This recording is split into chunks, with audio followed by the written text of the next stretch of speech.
First, WBTV pushing for answers from the son of former President Donald Trump, asking him about repeated false statements about recovery efforts in western North Carolina in the wake of Hurricane Helene. Good evening and thanks for joining us for your news at 6 o'clock. I'm Jamie Bowl. Our chief investigative reporter Nick Oxner joins us here in studio with his conversation with Donald Trump Jr. in a story you'll see only on WBTV. Nick? Yeah, Jamie, I spoke with Donald Trump Jr. Monday after he spent the morning delivering disaster supplies with Samaritan's Purse. He told me the devastation he saw on his trip was even worse than he expected. He talked about the need for continued recovery. But I wanted to know, how do the continued false claims from his dad help those still reeling from the storm? Do those messages help the disaster recovery effort? I think they do. I think the reality is this. When you see what's going on, you see what Samaritan's Purse is doing as sort of a non-governmental organization doing this incredible work.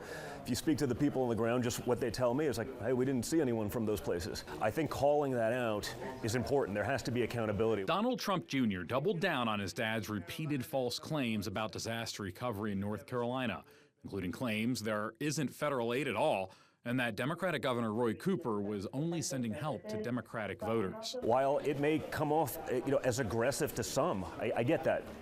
I think it's totally required. It's necessary so that Americans can get the help that they need when they need it.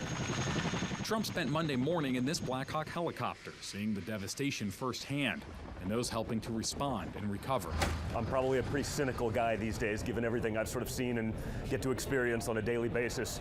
What I thought was going to be, just the worst thing you could imagine was in many ways from the just physical destruction side, but I saw something truly special that I think we need to see a lot more of in America. Also today, some FEMA staff has been ordered to stay at their hotels because of a credible safety threat from armed militias against FEMA. The FEMA staff that are on the ground in the mountains. Do we need to tone the rhetoric down a little bit? I haven't seen that. Like I said, the communities that I saw, they didn't really notice much of that presence. It was, Samaritan's Purse that was doing that. I don't know if there's, an offshoot of a couple of people that are this. That's the stuff that always gets the attention. What doesn't get the attention is the community. We know that Republicans, Democrats, independents, rural voters, city voters, so many Americans are so tired of the chaos, the division, the lies of Donald Trump, and we can do better, and we deserve better. Vice President Harris knows that being commander-in-chief is about getting things done. Kevin Munoz is a senior advisor on the Kamala Harris campaign. We know that North Carolina is going to be incredibly close, but it's also a state that more than ever needs real leaders that will put politics aside, that will work across the aisle, that will get big things done for their communities. We got to get to work. We got to start spending our taxpayer dollars helping Americans. This is not a recovery that we can say, 2 weeks of Band-Aid work and we're going to move on. I mean, this is going to be months, if not years, of recovery. And do you think that effort can continue full speed as long as the rhetoric is elevated and there's some divisiveness around the response? I don't think it has anything to do with divisiveness. I think it can continue as long as there's the funding, whether it's Samaritan's Purse getting it through their private donorship and the retiree who's donating $20 a month, or if the federal government supplies them with what it needs. It has nothing to do with rhetoric. We just have to actually get things done for a change.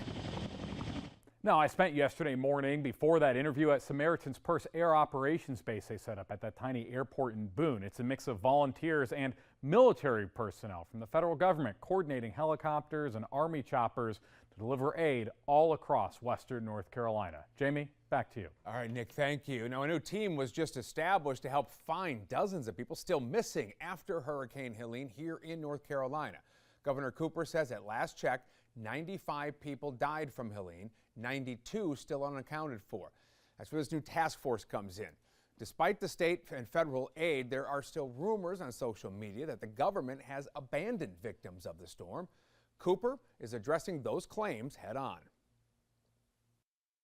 Help is not coming to western North Carolina, which is completely untrue, which is a lie.